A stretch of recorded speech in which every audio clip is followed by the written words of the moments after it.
On today's Minute of the Apes, it's Monday, but we're recording on Tuesday, and I still have a case of the Mondays. Oh.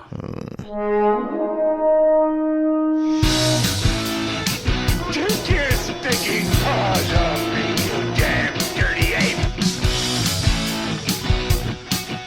Exercise with an ape maker, human down. It talks. We are the keepers of the divine bound. It is our only reason for survival. We are determined to know what the apes want, war or peace. The only good human is a dead human!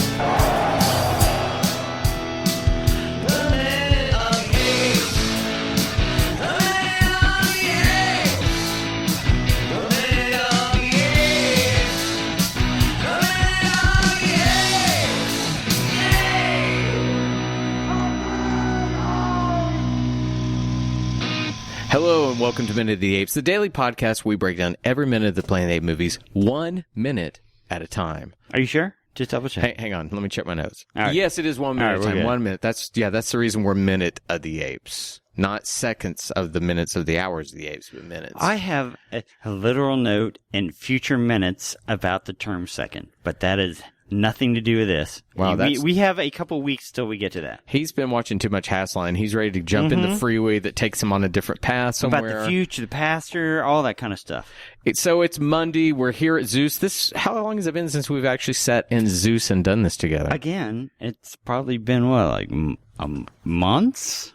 It's been a little bit, plural. Yeah. You know, and we kind of talked. We just recorded on Sunday. We're doubling up this week, and Escape has not had the fluidity of recording that we were able to do with the other movies. Luckily, I've been moving houses. I had shoulder surgery. You know, Richard is a golden old god man. of working out that takes him down a path that neither Sean nor I can even aspire to. I don't know how that affects the podcast. It just does.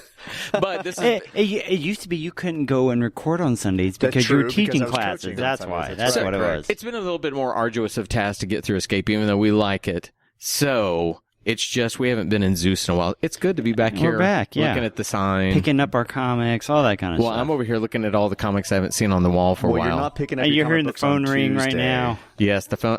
Richard, your phone's ringing. I'm about to sneeze, so it all works together. Hang on. Well, while Sean gets ready to sneeze, I'll say that we're up to minute 56. And Sean, once you're done sneezing, why don't you tell us what's going to happen in minute 56? There we go. We start minute 56 with the interrogator saying, repeat the first 3 seconds of clip 2, and ends with Hassline walking over to Dixon with something in his hand.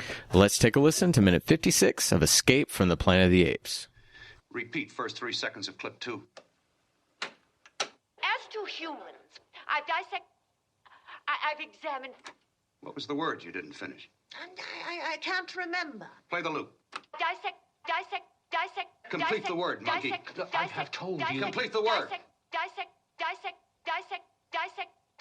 Sounds as if I had hiccups.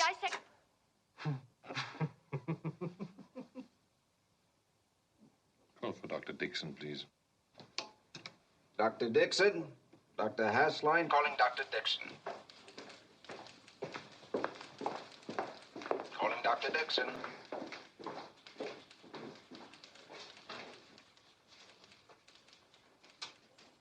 Ah, Dr. Dixon. Come in. As of minute 56, we have a planet's worth of humans plus 2 living apes, 1 who is pregnant, and 1 dead ape. One dead ape. Dead ape. No, we're not doing that again. We're not doing that again, no. We will not. We're done with that. Don't We're go over down it. that rabbit hole. We may actually, that is the sound of people turning their podcasts off if they have to hear that again. Okay, so I just happened to pause it where the interrogator, now that we're going back and looking at, there were 2 interrogators, one with a mustache, Right. one with E1 with the mustache, and then the E2. one that had the really tight double-breasted vest. It's got 3 people underneath it, and he's standing on top of 3 people. By the way, I'm buying a jacket like that for you for Christmas. Well, I happen to pause it where that guy looked exactly like a cross between Paul Newman and James Caan. They look like they had a kid together. That's who that interrogator looks like to me. I would not disagree with that, yeah. Yeah, you can see Well, y'all got the benefit. Newman, little James Caan in Richard's, that. I've got my machine over here that has the recording stuff, so I can't see the James Caan, Paul Newman bastard child, but I'm going to trust you on that. But I mentioned last week. It's like they had that weird kind of short, curly white man hair. I can see that. Kind of little a shine to their face with the makeup that they used to do that wasn't totally normal without the powder and stuff like that. That James Caan look of Godfather when he was obviously the one that didn't fit into the Italian family. He wasn't the one that didn't look like everybody else. Yeah. So I mentioned last week about them having a tape machine that magically could jump, repeat the 3 seconds of clip 2. No rewind, just hit it. Yeah. I want that machine. To this day, I want that machine. That just drives me nuts. And I swear, I think that may be the last of technical production, Todd, that we have in this movie. I hope so. Now I'm you're sure done? that the listeners are really hoping that's the case, too. All right, everybody mark it down for this minute, then we'll pay out the bets in future minutes. At the end of the last minute, E2, the agent in the very slim the tight jacket had leaned in on kind of the backs of the chairs of Cornelius and Zero, who are now seated in front of the desk that Hassline is sitting behind. And what's really interesting is when he says repeat the first 3 seconds of clip 2, he leans in a little bit more and puts his arm very much on Zero, because Zero is the one speaking. His elbow is on the back of her chair. Like that position of power. Exactly. Like crowding her. And he's looking down at her. And Kim Hunter gives us some really, really nice kind of dart eyes back and forth as if she's not prepared for what's happening or about to hear that clip again. Like there's just some nice kind of eye darts back and forth that like if I had seen that, I would think she was guilty of something. She knows kind of almost where the trap is already laid for her. Yeah, I definitely think that she interjects those things. I do like the fact that no matter what, we aren't betraying the character, because her sassiness does show up in this clip again. We begin to see that Zira, no matter how much you may trap her, she knows she has the wit. She's not stupid, Yeah, she has the wit to negate you. She may be called, madam in previous scenes, but, she's no one's madam. She's, you're her bitch. Well, you're talking about the madam with the big chin and it's, that always creeped me out. Sir and madam, what was the puppet?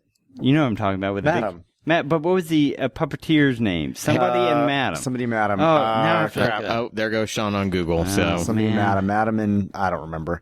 So I just edited those clips today where they referred to her as Madam during the party scene, and it just kind of was like, Wayland Flowers. Wayland Flowers, yes. Yeah. So he asks, they play the clip as to the humans I've dissected, examined thousands of them, and Agent 2 is like, what was the word that you didn't finish? Right? And she's like, apparently the script direction is frightened. I can't remember. And then he, of course, gives direction to play the loop again, where we get to hear this terrible dissect. And I was waiting for the bass to drop. Dissect. Wow, wow, wow, wow, wow, wow. I'm going to put that to a beat. To a beat somewhere. Yeah. To a trap house beat. Let's go. Yeah. So when you had originally seen the scene, Sean, when they're in the commission, and she had made that kind of stumble, did you think she was in the clear, or did you think that was going to come back? Well, I knew it was going to come back because Hassline has been angling at everything that's coming in the future is bad. Because I had a note here, they're concerned about dissection, but dissection happens after something is died. So you can't assume that they dissected somebody because they were murdered. You can dissect a frog that you find that got hit by a car. It doesn't mean I killed it. It just means I cut it open. What they should be worried about is vivisection, is when you're cutting something open that's alive. So if they would say, we vivisect, we cut open, that would concern me more than we dissected, because I can dissect a conversation. I can dissect anything. That doesn't mean it was alive. And this is a new weekly segment called Sean's Endless Information Hole. I know. I have not been drinking for 2.5 months. Let me spill my knowledge to you. As long as I've known you, you've had those moments where it's like, let me hold court for a moment. Where do you keep that crap in your head? Well, I had a note here. That's where I put it. Cheater. So Zira gives a nice little kind of wiggle of her nose and her snout just a little bit, and because she gives a nice little wiggle with her nose. Get the face work. Who's looking over to Cornelius for a little bit of support, and Cornelius is just kind of looking down and almost kind of glancing over to her and kind of shaking his head like, oh, I don't know how we're going to get out of this one. Don't look at me. I'm not sure that I can help you right now. I wanted him to come to her defense a little bit more at this moment, and he didn't. He just kind of let her twist for a little bit. He let her twist, or he also knew that she would be probably the more equipped to get out of the mess. Maybe he, if you go back to his dogmatic ways of the first movie, maybe he thought he would actually dig down the hole of what really they did. I don't know. But here, if you want to know how they set up for the next sentence where they say, complete the word monkey. And I wonder if that was supposed to be offensive to audiences watching it versus offensive to the characters watching it. So go ahead. I was looking at the script, and I'll be honest, it said complete the word monkey, which is why Cornelius gets angry and it says, I told you. It turns to Agent 2. And honestly, it was almost muffled for me, and I didn't pick up that he said monkey right away. I marked it off on my script, and I had to go back and go, wait, did he say that? That's why Cornelius is angry. I really honestly didn't hear it in that moment as dramatically as I needed to. Yeah, I watch it with the subtitles on because every now and then they throw out names that I don't know necessarily. I know, like Aldo or something like that, to make sure I have it correctly documented. Right, yeah. But yeah, I was just wondering, are they trying to be offensive to the characters or offensive to the audience watching it? Surely just to the characters. Huh? I mean, they'd already said, Hasline's interesting choice of words 2 minutes ago was interracial as opposed to interspecies. Species, yeah. Right. If we're talking dissection versus vivisection, he's already making a reference to interracial earlier. So, was monkey used at the time? As a slur? We can assume it was, right? I guess so, but that's what I don't. That's one of the things where I would be interested to be in an audience watching this if there was a gasp or something like that. Or monkey would have been offensive. Yeah, I was just trying to think because that would be an offensive term even now, but back then. That's part of what got what's her name in trouble, the comedian Roseanne Barr. Right. Also got, I don't forget which, it may have been Howard Cosell made the famous comment during a Monday Night Football, something about look at the monkey run. I know. Wow. Yeah, so that's what I'm saying. Is this an offensive where people... I don't know if they would have been offended. Maybe they hadn't turned that point, almost like we didn't turn the point about sexual harassment being what it is in today's post-Me Too era. Maybe they hadn't turned the point yet. I don't know. I'm looking at Richard, and I don't say the offensive. I can remember being a kid and saying "fag" to somebody as being, smear the queer with the ball was tackle the guy with the ball instead of. I watch films with Abby, and it'll be, fag and homo will be in there, and she's aghast. She's like, oh my God. What the hell are they saying? And I said, okay. You can't judge them based on that was the nomenclature of that era, but we now know that you can't be happy with it. Yeah, but you also can't point a finger and say how horrible you are. They hadn't been educated yet because we hadn't been. We all get educated, so I don't know. But the agent's intention is to provoke a response. Yes, right. Yeah, he's trying to make everybody, and he knows that monkey is an offensive term to them because they don't have tails. In this scenario, he is actually trying to elicit a response, which is what gets Cornelius to jump in to this moment. Well, maybe due to that, this was 71, correct? 73? 74? Hang on. I think it's 71. Well, we will find out. Hi, kind listener. We should have had that queued up. And, once you get all these movies in your head, even the dates start mashing together. But maybe Dane was a little intentional on both fronts. Maybe it is meant to provoke necessarily Cornelius within the scene, but it's also evocative of some of the news of people saying things like that. And the man was obviously very in tune with social issues, so maybe he had it forward of mind and thinking, if I put it 71. If I put it in, I'm going to push a few buttons, and maybe the African-American audience is going to almost draw back like, oh God, that's me. And the other people are like, look, how that weird moment of you're looking around to see if somebody is around you that might be offended, and at that point, then you suddenly realize you're part of the problem. Maybe he was trying to do all of that. I don't know what the evocation was but I think that had to be something. I think close. They were trying to tweak the audience a little bit. Maybe. I just remember the word being a little kind of not as bold as it needed to be because I scratched it out of the script and then I went back and why is Cornelius reacting? Oh, he actually says that. He does say it in there. He calls him a monkey. Yeah. But what's weird is he says that. He gets a response from Cornelius, and then we have an odd cut back to Dr. Hasline, who seems to kind of be bored.